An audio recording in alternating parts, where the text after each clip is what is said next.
I am Margaret in Windsor, and I'm on YouTube and Facebook. And a friend of mine who was in law enforcement told me to get on YouTube. I can't get an attorney. I have no civil rights. Period.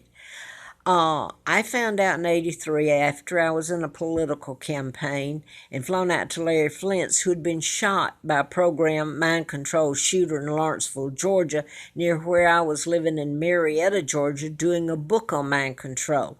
I knew it was done in patterns later in '83, and I'm leaving out what was done to me, the hell to me and my family.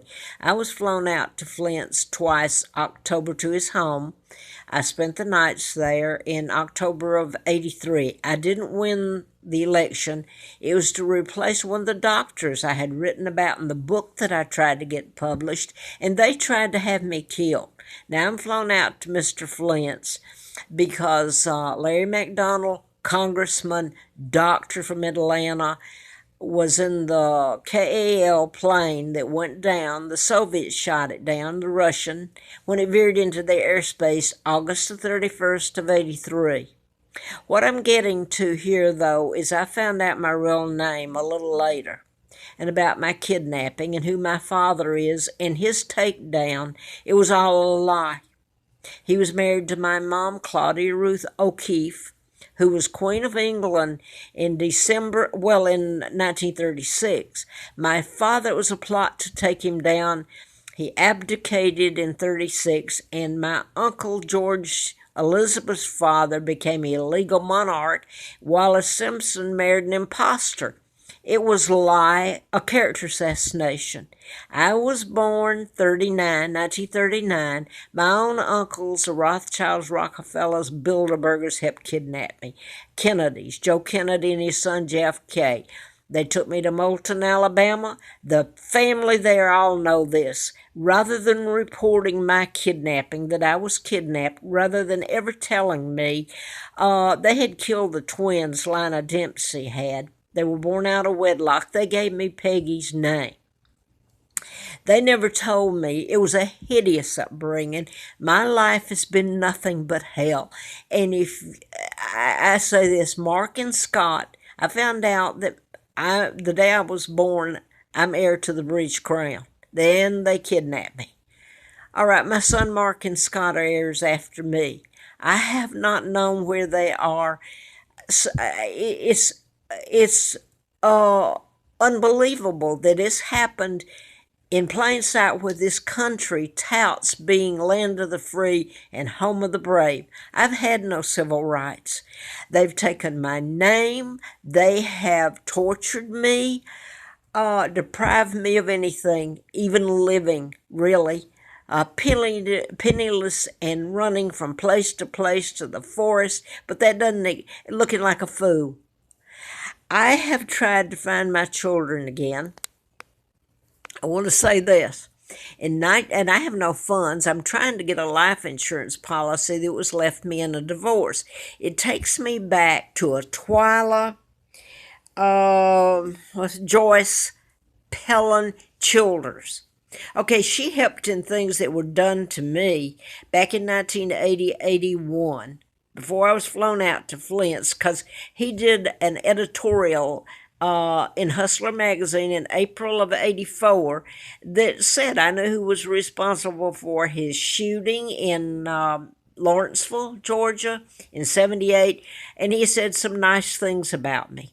So it supported me, and it made people take more attention. But it doesn't matter, all of that. I can't get an attorney. I can't butt heads with Elizabeth Mountbatten because she's not the Queen of England.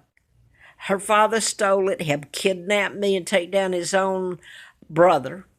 And Elizabeth was coexisting with me. When I was born, it brought me back as Queen Victoria II because of the addendum to the abdication, and it is and was legal. So she knows all about my father and I and my mom, Claudia Ruth O'Keefe, who was Queen of England. They burned the records. Sir Winston Churchill did, along with Roosevelt, the Kennedys, the Illuminati, the Rockefellers, Rothschilds, etc.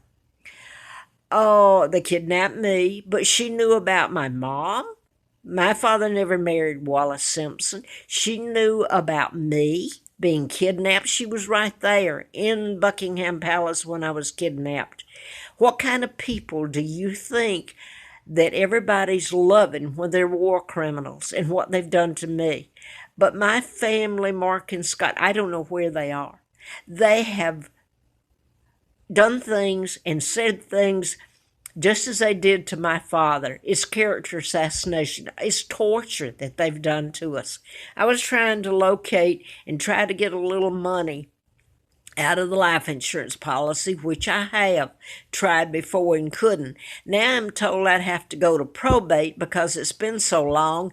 And I do know from an agency that this woman that supposedly married John, my ex, had my divorce documents and the attachment or addendum, almost like my father did the addendum to his forced abdication that made me the legal monarch when I was born. There was an attachment, so my husband always knew who I am, that gave me anything, half of anything he would ever have. Should he remarry or should I remarry? It also said he had to maintain a life insurance policy that I would get when he died. He worked for R.J. Reynolds the last I knew, but then I've been told he worked for the CIA, and I believe it.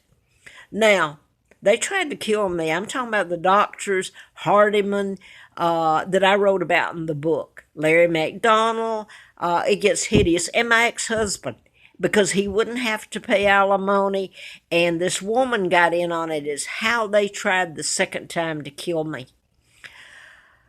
So I worked for the district attorney, Fred Simpson, in Huntsville, Alabama. I was taken illegally across the state line after I had any